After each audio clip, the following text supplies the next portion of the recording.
menurut pandangan Prof. Tulus, Muhammadiyah sebagai salah satu aktor non negara, di mana hari ini politik global semakin kompleks, tidak hanya isunya, tapi juga termasuk aktornya. Nah, Muhammadiyah saya rasa merupakan salah satu aktor internasional tersebut.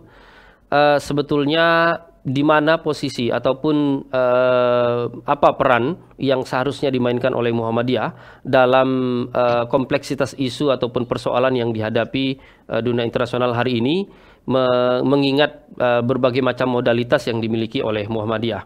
Monggo Prof. Tulus. Baik.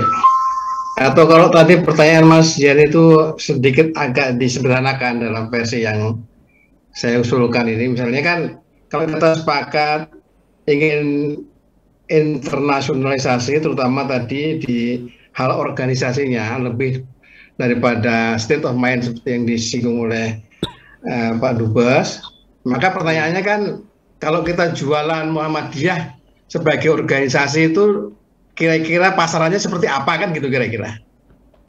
Kalau pertanyaan itu boleh saya ubah gitu, maka begini. Kita harus membayangkan bahwa yang jualan seperti kita itu tidak kita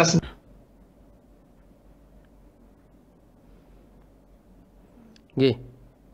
Internasionalisasi ini yang mengatakan bahwa di antara organisasi non negara yang lain keislamannya itu kita termasuk yang tua katanya, karena kita sudah ada sejak tahun 1912. Sementara Ikhwanul Muslimin tahun 28. Yang lain adalah Hizbut Tahrir tahun 53, gitu kan. Terus Gulen di Turki itu tahun 58. Andai kata itu adalah kita anggap pesaing kita atau teman kita dalam persaingan jualan organisasi, maka jawaban saya adalah kita harus mampu mendakwahkan itu dalam rasionalitas universal. Dalam pengertian, kalau kita pengen mengajak orang sedunia itu pro kita atau ke dalam kita, daripada dengan yang lain-lain tadi, itu kita harus menyampaikan bahwa ada pilihan yang kalau ikut kita lebih menguntungkan dengan yang lain. Artinya rasionalitas itu harus memunculkan bahwa berorganisasi atau bersatu dengan suatu organisasi itu harus ada untungnya. Karena kalau nggak ada untungnya ya nggak mau, ngapain. Dia punya, setiap orang pasti juga udah punya organisasi sendiri. Nah, yang ingin saya katakan adalah jika perbandingan itu hanya dengan 3 tadi, tentu yang lain banyak sebenarnya di samping Ikhwanul Muslimin, lalu Hizbut Tahrir atau Gulen itu. Andai kata cuma itu, maka yang ingin saya sampaikan adalah di antara ketiga organisasi yang gegirisi itu menurut saya, kita adalah paling moderat. Jadi kita gerakan dakwah Islam, sosial, pendidikan, kesehatan yang tidak langsung bercampur atau berurusan dengan politik praktis. Sementara Ikhwanul Muslimin kan seperti itu, apalagi Hizbut Tahrir ya, Gulen juga di negaranya sana kan lebih banyak mengopos daripada berkolaborasi. Nah kita tuh tidak. Nah lalu apa? Lalu ya kita harus menyampaikan betapa perbedaan itu yang membuat kita nyatanya akses setelah sekian puluh tahun lebih tua dari mereka itu. Jadi perlu disampaikan kepada dunia bahwa menjadi tua seperti Muhammadiyah ini sampai masuk kepada abad yang kedua yang kita katakan sebagai abad yang saatnya kita menerjemahkan rahmatan lil alamin itu daripada sekadar rahmatan of Indonesiani misalnya itu kan, itu adalah karena kemoderatan itu. Nah tentu saja tergantung ngomong kepada siapa, di dunia mana. Kalau di kelompok agama atau agama Islam sendiri, ya para ustadz, para orang yang studi agama lah. Kalau agama dalam artian agama lain ya para studi perbandingan agama. Kalau yang di saya orang-orang politik ya kita bicara mengenai logika atau pilihan logika politik internasional. Karena tanpa hitungan rasionalitas itu nggak mungkin orang akan mendukung kita. Nah, sekarang yang dipersoalkan rasionalitas itu lalu apa? Saya sedikit karena saya menulis buku itu di 3 tahun 4 tahun yang lalu. Intinya adalah bahwa semua orang pasti punya prioritas pilihan itu pasti. Tetapi prioritas kita dalam artian bermuhammadiyah ini itu seperti apa lalu harus disampaikan, karena tanpa itu saya rasa ya itu tadi semua orang juga tahu akan berebut di dunia internasional ketika apalagi dengan revolusi teknologi komunikasi yang digital ini kayaknya sangat mudah, pokoknya tinggal buka Zoom konferensi internasional ya jadi kan itu. Nah, oleh karena itu diperlukan sejumlah urutan ya untuk mengatakan bahwa Muhammadiyah yang adalah international non-government organization dalam beberapa hal tertentu bisa membantu celah-celah di mana negara ataupun lembaga-lembaga negara internasional itu tidak bisa. Intinya kan di situ.